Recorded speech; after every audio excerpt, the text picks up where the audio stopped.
क्या आपको लगता है जो मायावती कह रही है कि मुसलमानों के साथ आपका रवैया सौतेला है, ओवैसी कह रहे हैं कि मुसलमानों को बड़ी हिस्सेदारी मिलनी चाहिए सत्ता के अंदर, बड़ी हिस्सेदारी से उनका तात्पर्य जो है वो है डिप्टी सीएम सीएम मिलना चाहिए, सिर्फ वो मंत्री ना बन के रह जाए, यानी पॉलिटिकल हिस्सेदारी की वो बात कर रहे हैं।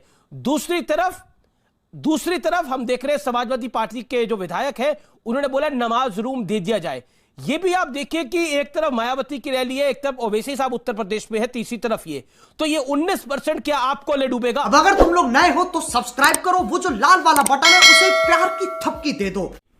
और मुस्लिम समाज जो कि भारत के अल्पसंख्यकों में सबसे प्रचंड बहुमत वाला समाज है, या यूं कहें तो सेकंड बिगेस्ट मेजॉरिटी है, इसलिए मैंने आजादी के 75 वर्ष का उल्लेख किया। भारत में जितनी माइनॉरिटीज हैं सब एक से बढ़कर एक प्रॉस्परस है। जो मैं पहले भी बोल चुका हूं, सबसे पढ़ी लिखी कम्युनिटीज देश की है पारसी, जोरोस्ट्रियंस 0.1% की माइनॉरिटी है। सबसे प्रॉस्परस कम्युनिटी है जैन है। सबसे इंटरप्रेन्योर कम्युनिटी है सिख, 1.8% की माइनॉरिटी है। इस देश का सबसे पहला उद्योगपति टाटा माइनॉरिटी थे। सबसे पहले atomic scientist Homi Bhabha marshal minority थे। मगर माइनॉरिटी में जो प्रचंड समय, इनमें से जितने मैंने माइनॉरिटी के नाम लिए, किसी की रियासतें नहीं थी। बौद्ध सिख जैन कोई रियासत नहीं थी, जिनकी दर्जनों रियासतें थी, उत्तर से दक्षिण तक, जूनागढ़ से लेके भोपाल तक, लखनऊ से लेके हैदराबाद तक, और पटौदी से लेके और दक्षिण तक। कोई निजामुल मुल्क था, कोई सुल्तान आलम था, कोई हुजूर नवाब था, कोई बादशाह आलमगीर था, कोई फतवा। कहते हैं आज हमें हिस्सा चाहिए। क्यों मेरे भाई? सोचो, सब आगे बढ़े और तुम्हारे पास तो सब कुछ था और तुम घटते चले गए। या आप सोचिए। और उत्तर प्रदेश की बात हो रही है तो मैं एक डाटा भी सामने रख देना चाहता हूं। 1941 की जनगणना के अनुसार जब पूरे देश में साक्षरता की दर 8% थी, उत्तर प्रदेश में 7% थी। उस समय 1931 की जनगणना में जातिवार जनगणना हुई थी, तो हिंदू समाज में जो पढ़ी लिखी सबसे एडवांस कम्युनिटी मानी जाती थी, ब्राह्मणों में 15% साक्षरता, क्षत्रियों में 13% साक्षरता। पर आपको पता सैयद मुसलमानों में कितनी थी? सैयद मुसलमानों में 24% साक्षरता थी, यानी राष्ट्रीय औसत का 3 गुना। आज राष्ट्रीय औसत का 1/3। मेरे भाई सोचो कहां पहुंच गए। यही 19% वोट बैंक। बस सब वोट बैंक समझते रहे और आप सेकुलरिज्म के जाल में ऐसे उलझते रहे कि मैं एक पंक्ति कहकर समाप्त करूंगा कि जो कल हुक्मराने वक्त थे आज मजलूम हो गए, क्योंकि सेकुलरिज्म के जाल में ऐसे फंसे कि खुद से उल जलूल हो गए।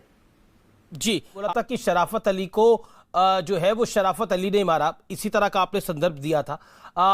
मैं एक सवाल आपसे पूछना चाहता हूं एमएच खान, क्योंकि आज बहुजन समाज पार्टी की मुखिया मायावती जी ने स्पष्ट शब्दों ने बोला कि भारतीय जनता पार्टी सौतेला व्यवहार करती है मुसलमानों के साथ। समाजवादी पार्टी तो और आगे बढ़ गई। समाजवादी पार्टी ने बोला कि विधानसभा में कमरा दे दिया जाए नमाज पढ़ने के लिए। ओवैसी साहब की पार्टी तो और आगे बढ़ गई, बोला कि सिर्फ कमरा नहीं, सिर्फ हिस्सेदारी नहीं, बड़ी हिस्सेदारी, यानी मुख्यमंत्री या उप मुख्यमंत्री बनाइए तभी मुसलमान वोट करेगा। बताइए। देखिए अमीश देवगन जी, सबसे पहले तो मैं कहूंगा बहुजन समाज पार्टी का नारा है सब जन हिताय सब जन सुखाय, सबको साथ लेकर चलने वाली पार्टी है। और जहां तक मुस्लिम समाज की बात है तो 19% नहीं, इसको 20% कर लीजिए। 20% आबादी है उत्तर प्रदेश में, और 20% आबादी को अगर इस चीज से देखिए आप कि जैसे अभी हमारे राष्ट्रीय पर की साक्षरता दर इतनी कम हो गई है, तो 1996 में बहन कुमारी मायावती जी ने अल्पसंख्यक कल्याण विभाग बनाया और कक्षा 10 तक के बच्चों को वजीफा देने का काम किया। और उसके बाद 2007 में उर्दू, अरबी, फारसी विश्वविद्यालय बनाया। ये इसमें मराठी के लोग और समाज के लोग भी अपना शिक्षा दीक्षा लेकर आगे बढ़ सकते हैं। अब सवाल इस बात का है कि आप कह रहे हैं कि समाजवादी पार्टी की बात, समाजवादी पार्टी के